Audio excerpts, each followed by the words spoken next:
다윗은 블레셋에 망명하여 시글락 땅에 살면서 자신의 속내를 감추며 가드왕 아기스의 마음을 얻어갑니다. 그 사이 블레셋까지 찾아 들어올 수 없었던 사울은 다윗에 대한 추격을 이제 끝냅니다.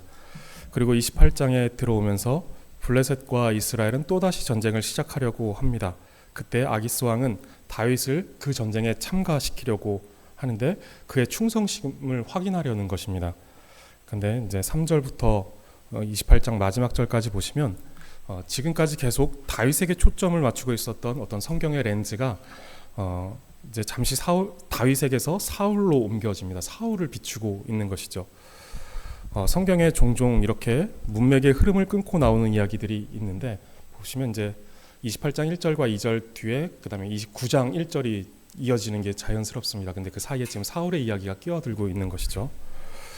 성경에 이렇게 종종 문맥의 흐름을 끊고 이제 끼어드는 이야기들이 있는데 어떤 사람들은 이것을 이제 잘못된 편집이다라고 말하는 사람들도 있지만 성경에 대한 신뢰를 가지고 본다면 그 자리에 있어야만 하기에 그 자리에 있었다라고 하는 이런 어떤 성경에 대한 신뢰를 가지고 본다라면 이것은 문맥을 잠시 멈추고서라도 이 자리에 들어와야만 할 만큼 특별한 이야기다라고 이제 볼 수 있는 것이죠.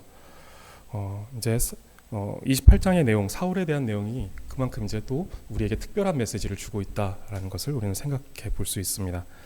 3절을 보시면 3절은 이스라엘에서 가장 존경받던 사무엘이 죽었다라는 것을 알리면서 이제 장면이 바뀌고 있습니다.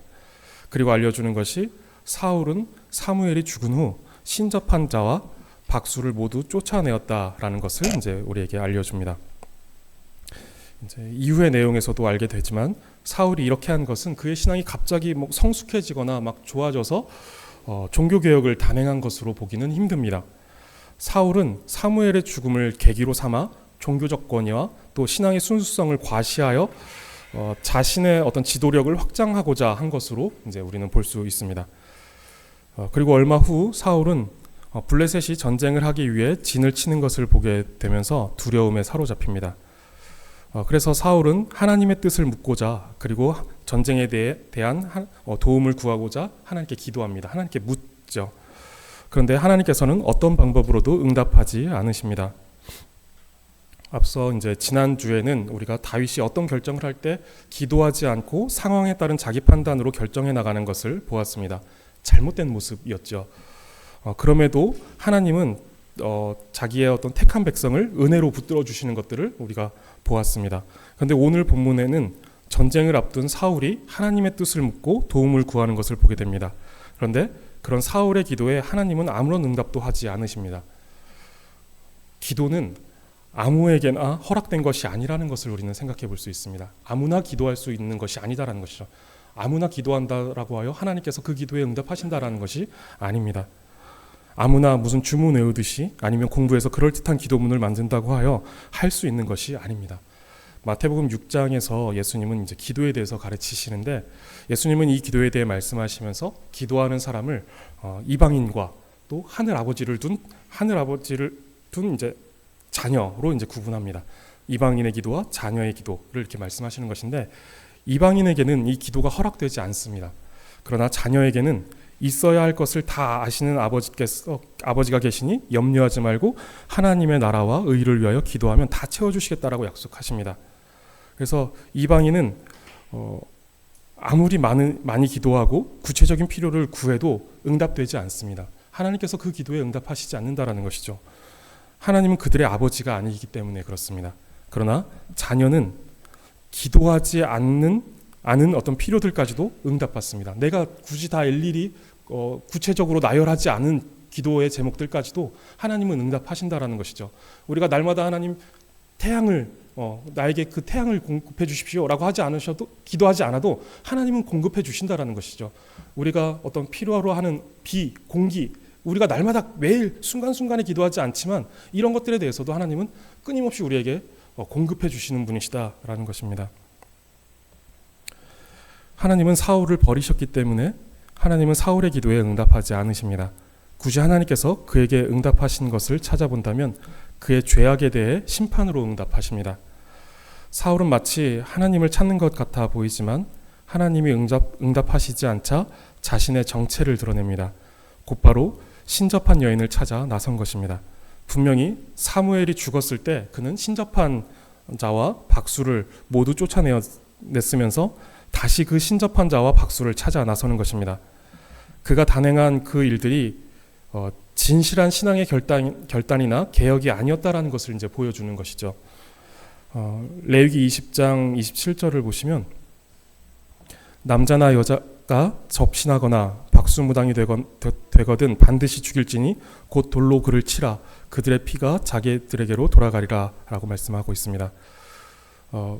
사울은 이런 박수무당과 또 이런 신접한 자들 이들을 이스라엘 땅 밖으로 쫓아내는 것이 아니라 죽이는 것이 율법에 대한 완전한 순종이었습니다. 그러나 현실에서 그렇게 집행하는 것은 쉽지 않았기에 자신이 목적한 바를 이룰 적당한 타협점을 찾은 것이 쫓아내는 것이었을 것으로 보입니다.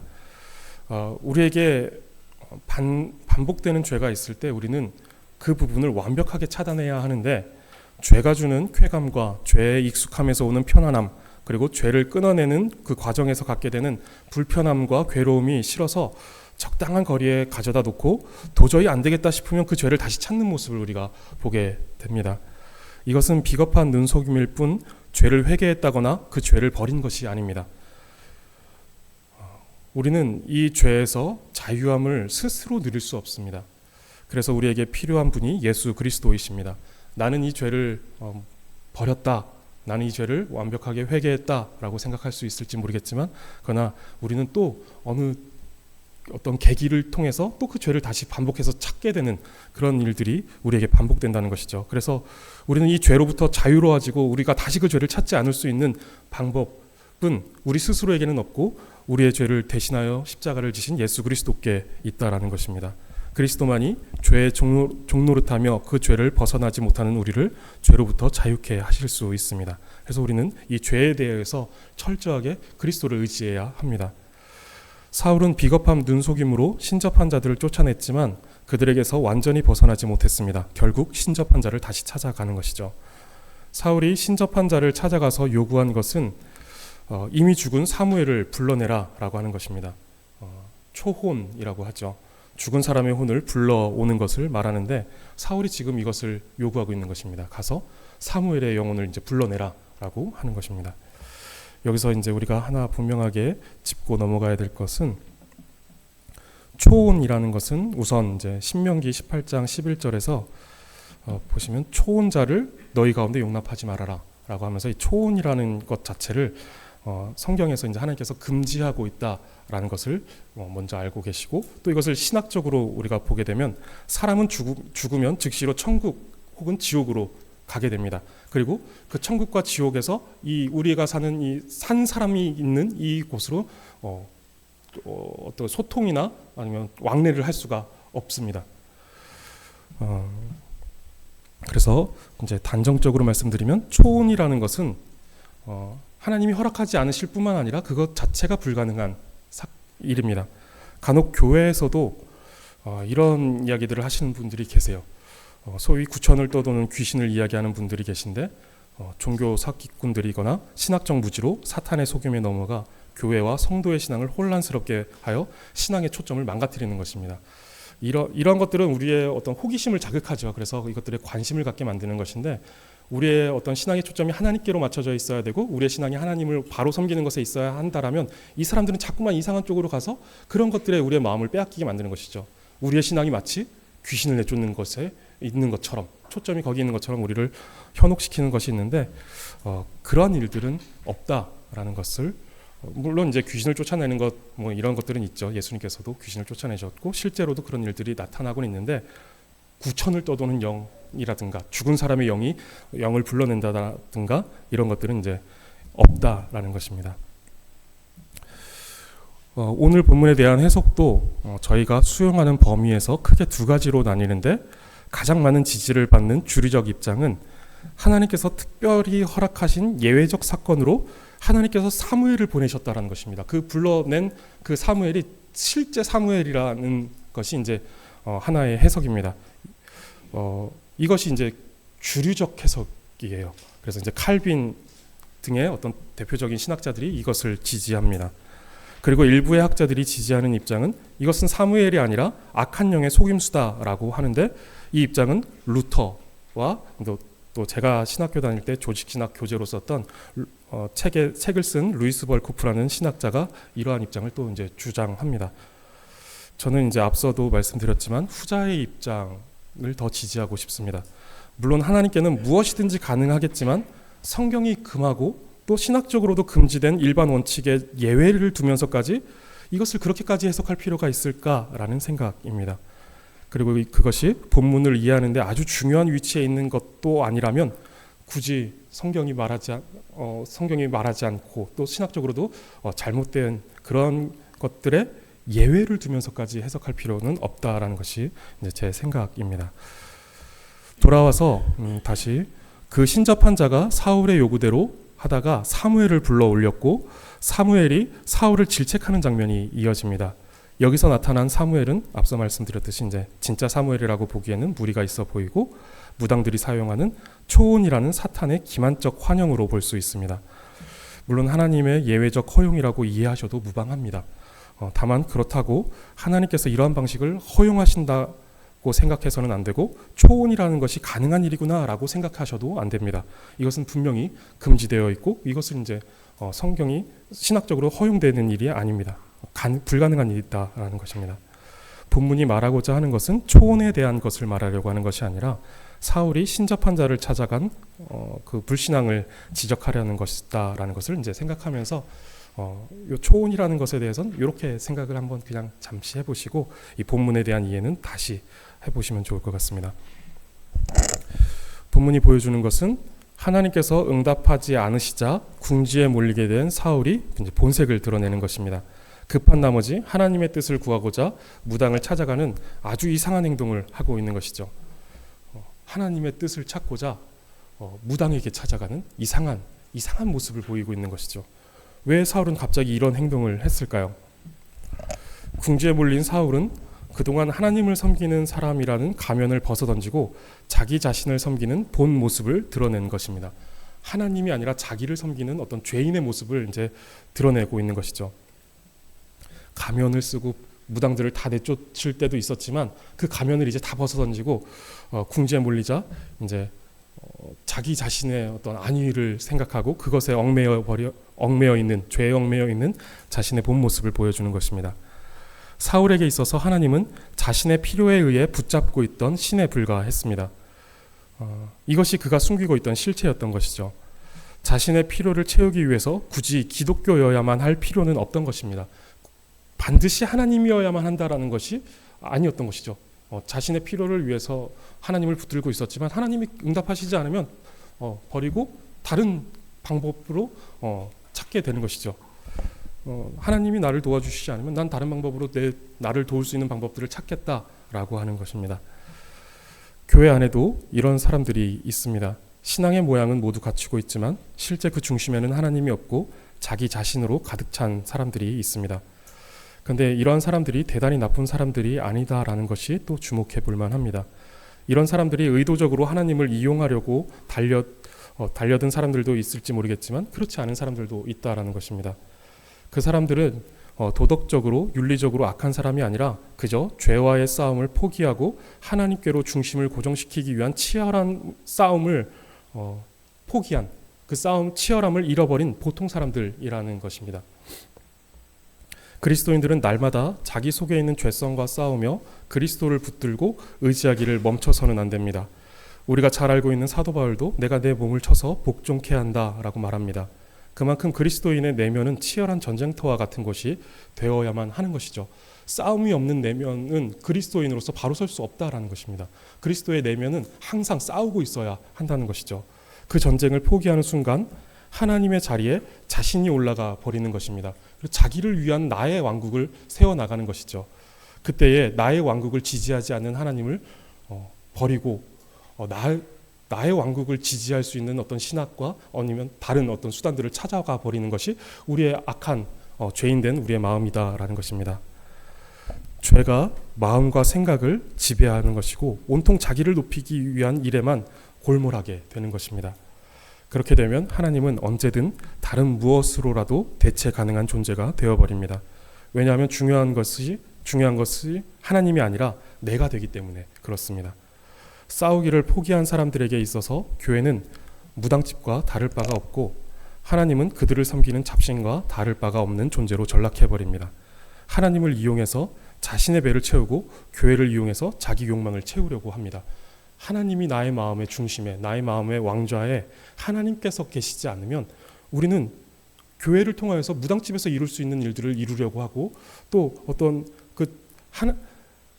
잡신들을 통해서 잡신들을 통해서 이룰 수 있는 일들을 하나님을 통해서 이루려고 하는 이런 변형만 있을 뿐, 그들과 다를 바가 없는 모습들로 이제 우리는 살아가게 될 것이다라는 것이죠. 장소와 방법의 차이만 있지 그 마음의 중심에는 반드시 하나님이 아니라고 해도 그 어떤 존재, 그 무엇을 통해서든 자기 자신의 성공과 번영, 건강과 평안만 유지된다면 다른 것들로 하나님을 대체할 수 있다는 것입니다. 사랑의 대상을 사용의 대상으로 바꾸고 사용의 대상을 사랑의 대상으로 삼는 것입니다. 성도님들, 왜 기독교입니까? 왜 성도님들은 기독교 또 교회를 선택하셨고 교회를 다니고 계시고 또 하나님을 섬기고 계십니까? 기독교는 기독교여야만 하는 분명한 이유가 있습니다. 무당집에서 찾을 수 없고 철학관에서 찾을 수 없고 첨단 과학이나 어떤 고도로 발달된 문명이나 문화에서 발견할 수 없는 기독교여야만 하는 분명한 이유가 있다라는 것이죠. 교회여야만 하고 하나님이셔야만 하는 분명한 이유가 있다라는 것입니다. 대체될 수 없는 분명하고 유일한 목적이 있다라는 것입니다. 그것이 하나님이고 하나님의 영광입니다. 하나님과 하나님의 영광을 끝까지 추구하시기 바랍니다. 우리는 날마다 그 마음을 사로잡아 하나님 앞에 굴복시키는 것이 필요합니다. 그리고 그 내면의 싸움에 있어서 평생 지치지 않도록, 그래서 포기하지 않도록 성령님의 도우심을 구해야 합니다. 사울은 한때 하나님을 잘 섬기던 사람입니다. 하나님의 영에 충만하였다라고 이제 성경에 기록되기까지 했던 사람입니다. 그러던 사울이 자신의 마음에 하나님이 아닌 자기 자신을 두고 있는 것이죠. 그러면서도 이제 여전히 기도하지만 기도는 단지 자신의 목적을 이루기 위한 문화적, 사회적으로 익숙한 수단일 뿐, 실제 그의 기도는 하나님이 아닌 신접한 여인을 통해서도 얻어낼 수 있는 결과를 구하고 있었습니다. 우리의 신앙은 어떻습니까? 우리가 이 믿음과 신앙을 가지고 구하고 있는 궁극적인 소원이 무엇이고 목적이 무엇입니까? 혹시 우리의 기도는 무당집이나 철학관에서도 얻어낼 수 있는 결과를 기독교 신앙에서 구하고 있지는 않습니까? 우리는 결코 무당집이나 철학관에서, 그리고 수많은 지식과 금은보화에서 얻어낼 수 없는 그 어떤 것으로도 대체할 수 없는 하나님의 영광을 추구해야 합니다. 이것이 우리가 가진 신앙의 내용이어야 하고 기도의 내용이어야 합니다. 기독교에서 해보니 안 되네, 점집에 가봐야겠다, 또는 과학이나 심리학으로 해결해 봐야겠다 라고 할 수 있는 문제들을 가지고 우리가 기독교 신앙이다 라고 하지 않는다라는 것이죠. 기독교는 이렇게 자아를 충족시켜주는 수많은 선택지 중에 하나가 아닙니다. 사울은 하나님이 필요한 것이 아니라 자신의 필요를 채워줄 신이 필요했고, 하나님이 그 필요에 응답하시지 않자 그는 무당을 찾아갑니다. 그에게 하나님은 목적이 아니라 수단이었을 뿐입니다. 그저 자신의 이익을 위한 사용의 대상일 뿐이었던 것이죠. 성도님들, 하나님은 우리의 자아를 위한 목적을 이룰 수단도 사용의 대상도 아니십니다. 하나님은 언제나 우리의 궁극적인 목적이며 유일한 사랑의 대상이십니다. 우리는 하나님을 사용하여 다른 것들을 사랑해서는 안 되고, 다른 모든 것들을 사용하여 유일한 사랑의 대상이 되시는 하나님을 사랑해야 합니다. 사용의 대상과 사랑의 대상이 헷갈리면 안 된다라는 것이죠. 하나님은 언제나 우리의 궁극적인 목적이며 유일한 사랑의 대상이 되심을 기억하시기 바랍니다. 하나님을 수단화하는 우리의 불신앙적인 요소들을 다 회개하고 하나님만 바라며 또 하나님만 의지하시기를 바라겠습니다.